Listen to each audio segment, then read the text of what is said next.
Starting with Chapter 15. So Chapter 15 is all on the autonomic nervous system. It's one of your divisions of your peripheral nervous system that is involved mostly with dealing with reflexes inside the body. So we're almost done. Got one more chapter after this.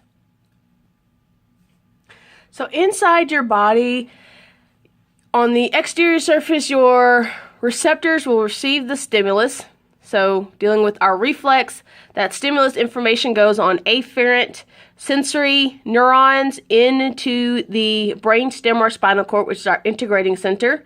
Then for some reflexes, it will synapse, so that afferent neuron will synapse onto a interneuron. That interneuron will then synapse onto an efferent motor neuron. Some reflexes, they completely get rid of the interneuron and your afferent neuron will synapse directly onto the efferent neuron.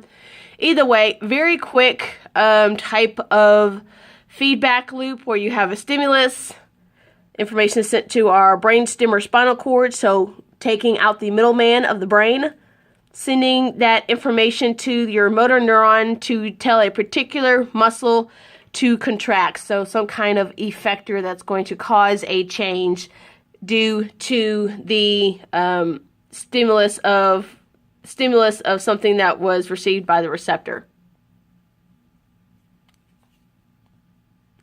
So here's the text version of what I've said, just said basically.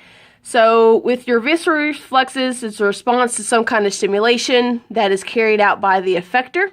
So part of our arc, we have the receptors receiving the information, afferent neuron sending it to our central nervous system, so in this case our brainstem or spinal cord. Inside our brainstem or spinal cord you have your integrating center, sometimes also having synapses with interneurons.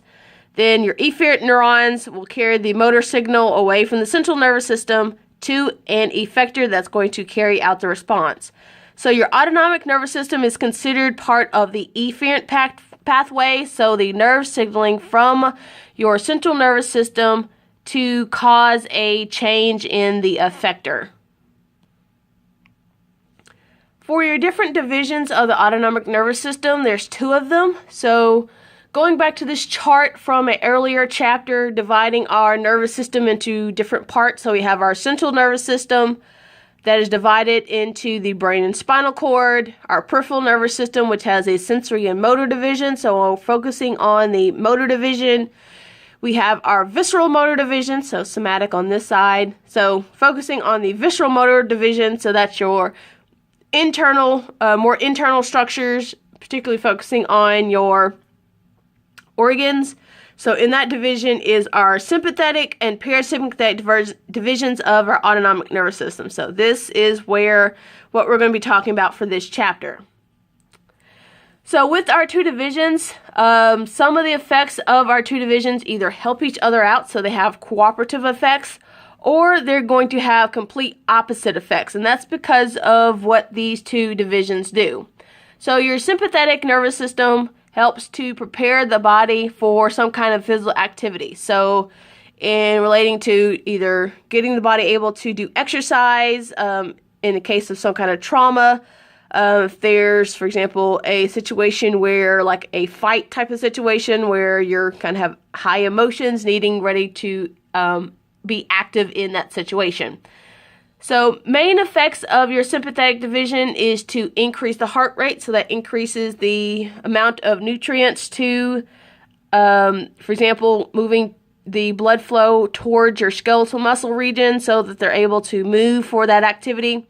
Increased blood pressure, that helps to deliver the nutrients to your tissues.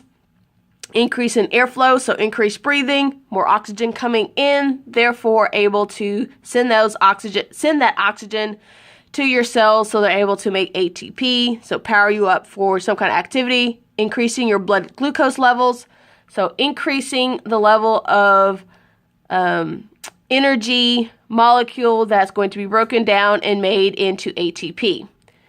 It also reduces your blood flow to the skin and digestive tract. So reducing blood flow to the skin, so if you're in a fight for some reason, therefore you're less likely to lose as much blood by reducing blood flow to the skin. Same thing with the digestive tract, except for in order to reduce its activity, reducing blood flow to the digestive tract, and that way you're less likely to be in the middle of a fight or running away from some kind of predator, and you're having this like moment where you're running away and you're like, wait, I gotta poop.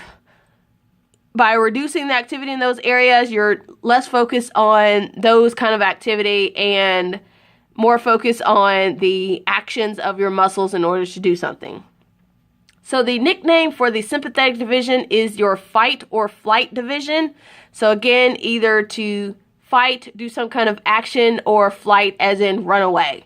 Another new term is also adding is freeze. Some people during situations like this, they'll also freeze instead of either directly attacking or directly retreating.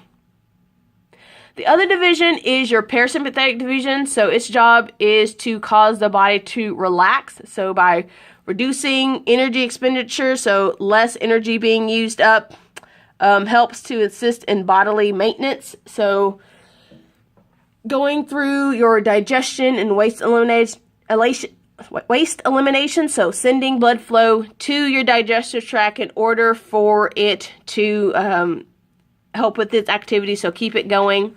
So your nickname for your parasympathetic division is the rest and digest state. So basically calming the body down. So basically doing the exact opposite of the sympathetic division.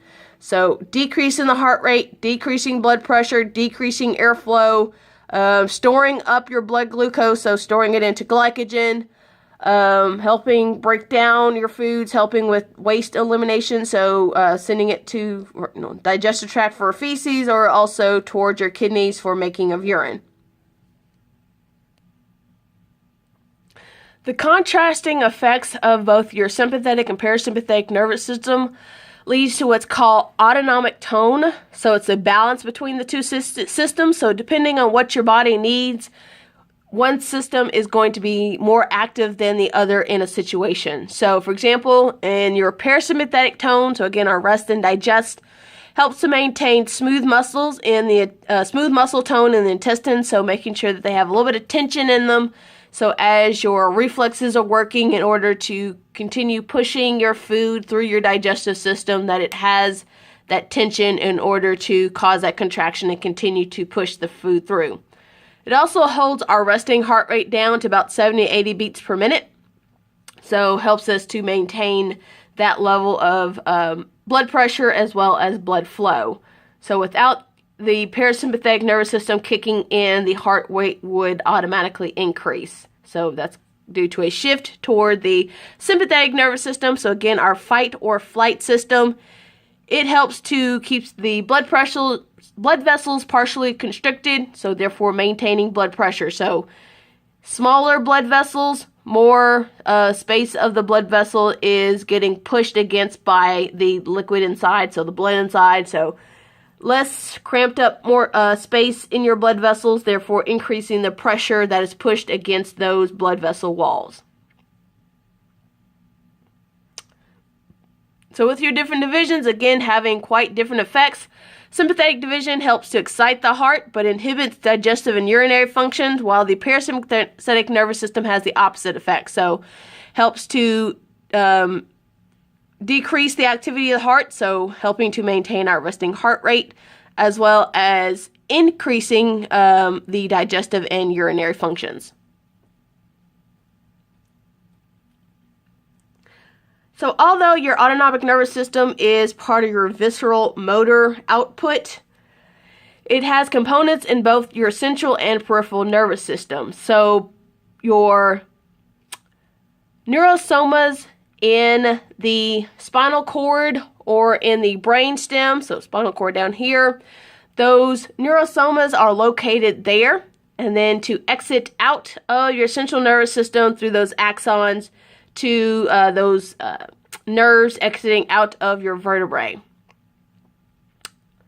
So the control, or our start point, again, nuclei in the hypothalamus, which is central nervous system, a little bit further up the brainstem, as well as other brainstem regions. Motor neurons being in the spinal cord, so our neurosomas there, and then exiting out through the peripheral ganglia, which is part of our peripheral nervous system, as well as through the cranial and spinal nerves. So using those pathways out of the central nervous system in order to send the signal to the effector.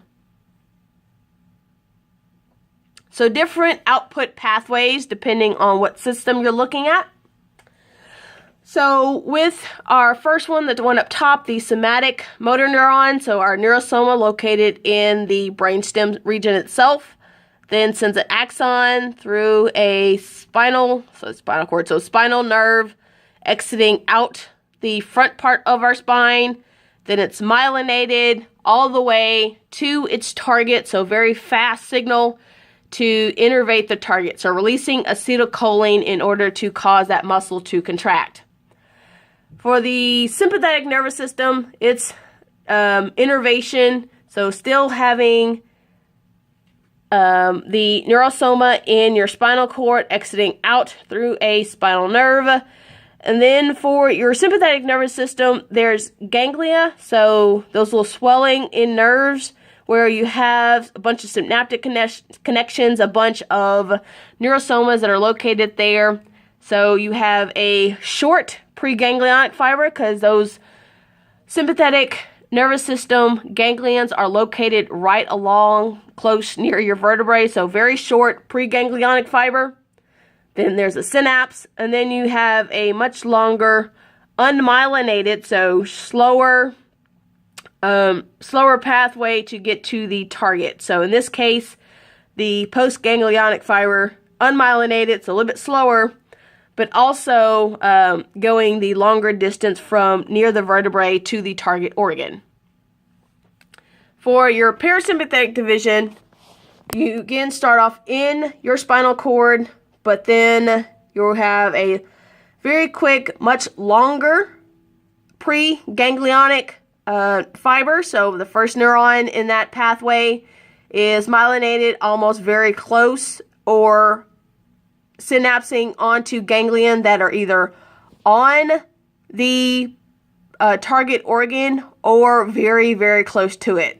So for your parasympathetic division, the postganglionic fiber or postganglionic neuron is very short, so it has a very short distance to travel. Another difference between our sympathetic and parasympathetic division are the neurotransmitters that it uses. So both of them use acetylcholine when it makes its synaptic connection at the ganglion. But for our sympathetic division, it uses norepinephrine as its target organ neurotransmitter. But for your parasympathetic division, still using acetylcholine at your target location. So norepinephrine is also called your noradrenaline. Different name, same chemical. Focusing now only on our sympathetic division, which again is our fight or flight division. So another name for the sympathetic division is the thoracolumbar division. So between the thoracic and lumbar regions of the spinal cord. So thoro for thoracic, thoraco for thoracic, and lumbar for the lumbar regions of the spinal cord. So the nerves that exit out the vertebrae are exiting out in the chest and lower back regions. Very simple for that one. So with our sympathetic division, again, it has ganglion that run very close to where our vertebrae are. So it has a very short preganglionic fiber. Then synapses in the ganglion having very long postganglionic fibers to get to wherever their target is. So another way of saying the sympathetic chain ganglion on the side close here, so they actually are in a chain. So some neurons will exit out, move to our sympathetic ganglion, and then actually transverse or go to a different ganglion in that chain. So they're actually linked up together with each other. Another way of saying this is paravertebral ganglia. So think like vertebrae, so it's near the vertebrae in its spatial arrangement. So still short preganglionic, long postganglionic to the target. So here's showing where our sympathetic nervous systems nerves exit out the spinal cord. So again, in our thoracic region in blue, and in the orangish color, the lumbar region. So still moving just from those areas, affecting all parts of the body almost. So between our eye, salivary glands, heart, lungs, digestive tract, genitalia, bladder, and kidneys, as well as the skin. So with our paravertebral ganglion, so our sympathetic chain ganglion near the vertebrae, there's two branches in order to exit from the spinal nerve and return back to the spinal nerve. So using that spinal nerve path as a way for getting to their target. But it makes a little short stop, little quick synapse. So exiting through what's called the communicating rami. So these little tiny structures here that bridge from your from the spinal nerve to our ganglion, so our sympathetic chain ganglion, and then exiting from the ganglion and going back to the spinal nerve. So kind of like a little bridge between the ganglion and the spinal nerve. So again, your preganglionic fibers are myelinated, so very quick trip. Postganglion fibers are unmyelinated. So that's for both of your divisions, pre-myelinated, post-unmyelinated. So communicating rami just forms that bridge back to the spinal nerve so it can use that pathway. So there's other pathways that the neurons that are leaving the spinal cord that are part of our sympathetic nervous system can also use. So for example, some will pass through your sympathetic ganglion, but just continue on as their own nerve called splanchnic nerve. And then there's some other pathways that we'll cover in a little bit. I'll still cover a little bit some right now. So, okay. So some of them will, again, exit off as a splanchnic. You know what? Let's do it when we actually get to those slides. That'll be a whole lot better. That way it's all separated, not all combined on one thing. So multiple pathways still for entering and exiting and going to your particular target location. Okay, so this is better. Everything's all chopped up and smaller. So with your pathways entering and exiting out of your ganglion, your first one is your spinal nerve root. So with your spinal nerve root, so that's our first one here, so sympathetic nerve as well as splanchnic nerve. So using those communicating rami to enter into the ganglion and then exit out of the ganglion. So it'll synapse onto a neuron that is in the ganglion and then using that communicating rami to go back to the spinal nerve. So that's the first root. The second root is the sympathetic nerve root. So it leaves the ganglion through a sympathetic nerve. So instead of returning back to the spinal nerve, it exits out of the ganglion using its own nerve. So it actually, excuse me. So here in our picture, we have our neuron. Instead of synapsing on the ganglion going to another ganglion, so again, your sympathetic chain ganglia are connected with each other. So synapsing on to a different ganglion, then from there exiting out through its own nerve pathway. So it's not going to return to a spinal nerve. Your last pathway out of a ganglion is a splanchnic nerve. So in this case, we have our neuron exiting out of our spinal nerve, but then instead of synapsing onto a ganglion that's along the chain, it continues on through its own pathway of a nerve pathway, and then will synapse later on what's called a collateral ganglion, so ganglion that are a little bit further away from the spinal cord, but still a place where you'll synapse onto the new neuron before going on to your target. So here we have our second set of ganglion, the collateral ganglion. So neurons that will synapse onto collateral ganglion end up in your abdominal aortic plexus. So of course we haven't covered the circulatory system, but as your aorta exits out the heart. So it starts off moving up and then makes that big arch. As that arch comes down, it becomes your descending aorta, and once it crosses your diaphragm, so there's a whole little passageway it can crawl through. Once it passes the diaphragm, it becomes your abdominal aorta. So around your abdominal aorta is a nerve plexus, basically using the aorta as a kind of roadmap on making sure that they get to the gut area. And there's three major collateral ganglion in that plexus. So you have your celiac, your superior mesenteric, and your inferior mesenteric. So again, they move with these arteries to get to their target organ.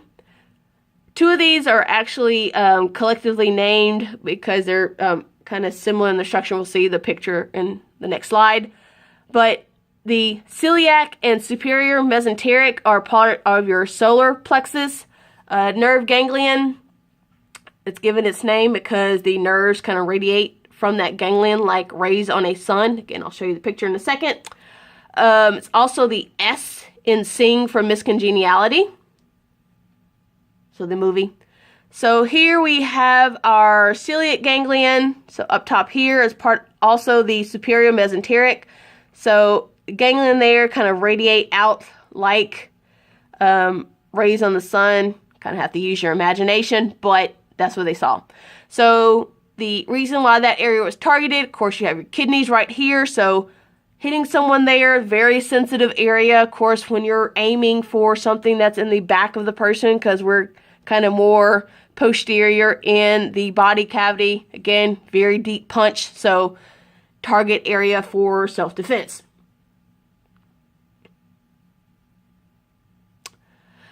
So the reason that your sympathetic nervous system can have the widespread effects that it has is due to neuronal divergence. So your blue preganglionic fiber will synapse onto multiple postganglionic cells, so having a more widespread effect, so able to target multiple organs at the same time just from the innervation from one of the neurons.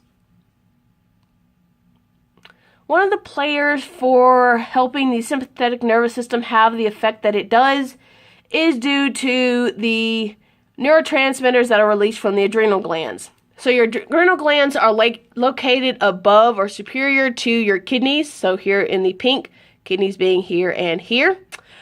So these adrenal glands have two layers that are producing different hormones. So the outer layer here in pink here produces your steroid hormone. So not focusing on that one. What we're focusing on, at least for in this case, is your inner core, your medulla of your adrenal glands. They're producing your neurotransmitters that will be released from the postganglionic fibers. So your adrenal medulla produces your catecholamines. So again, these are the neurotransmitters that are going to have their effect. So the ones that they release are epinephrine as well as norepinephrine. They also have the additional names of being adrenaline and noradrenaline. Same chemical, just different name. So epinephrine as well as norepinephrine are your two different chemicals that it releases for signaling in your sympathetic nervous system. Okay, moving on to the parasympathetic division, which is your rest and digest division. So basically having quite opposite effects of your sympathetic division.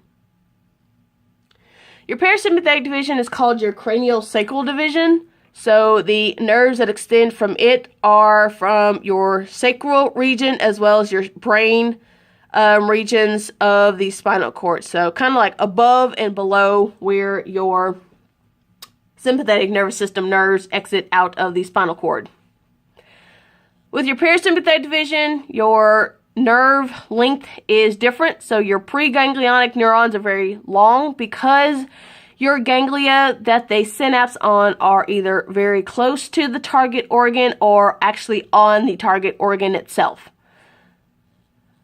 For your terminal ganglion near your target organs or even on them, you have your short postganglionic fibers to actually cause the effector to have the change based on the stimulus. So long preganglionic, short postganglionic fibers.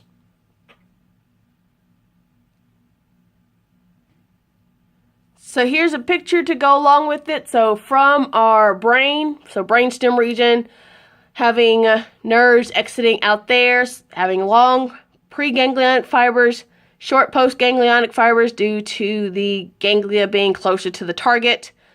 And these will affect more your head region type of targets.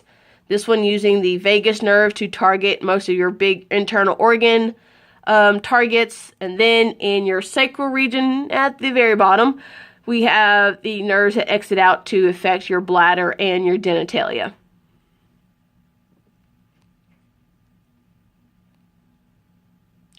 The last system that works involuntarily of your central nervous system is the enteric nervous system. This is the nervous system that controls the digestive tract. It, unlike your sympathetic and parasympathetic division, it has no central nervous system components. The central nervous system has input on what goes on in the digestive tract, but the enteric nervous system works completely independent of your central nervous system, so no input from the brainstem, spinal cord, or brain itself.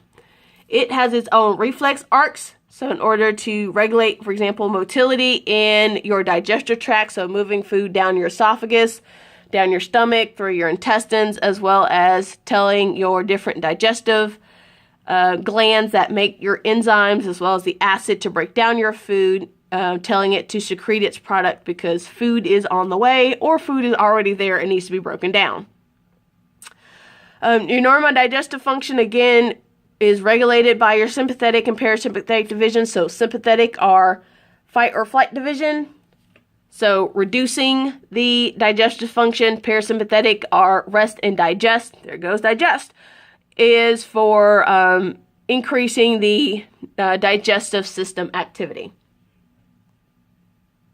Some of the effects of your autonomic nervous system aren't necessarily based on the signaling to a particular muscle, but for in case of your blood vessels, is based on the timing of the nerve signals to the muscle part of your blood vessels. So causing either vasodilation with a slower tone, so each of these little hash mark is a nerve signal to the neuron, so causing the blood vessels to increase in size, therefore increasing blood flow. So for example, parasympathetic nervous system, increasing blood flow to the digestive tract. Or in the opposite case, increasing nerve signaling to the blood vessel, causing vasoconstriction, so smaller size of the blood vessel, causing to the blood flow to restrict in that area due to increase in signaling. So faster cadence or faster timing of the nerve signals to that blood vessel.